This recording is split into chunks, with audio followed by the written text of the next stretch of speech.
Жил-был волк, зубами щелк, а рядом жил лис, весь при делах и в шоколаде. У лиса не жизнь, а сказка.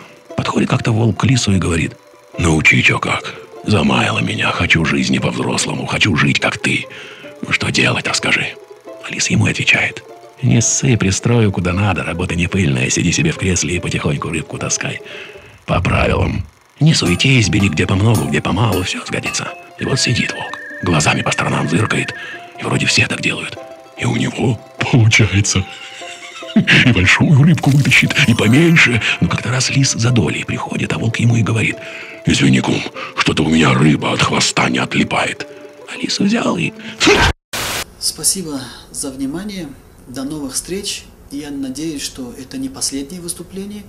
Это будет ряд выступлений, и мы постепенно будем раскрывать ту коррупцию и те механизмы и махинации государства, чтобы народ постепенно понимал, где народ обманули и как его полностью ограбили, поставив его вот в такое тяжелое положение. Это в 21 веке.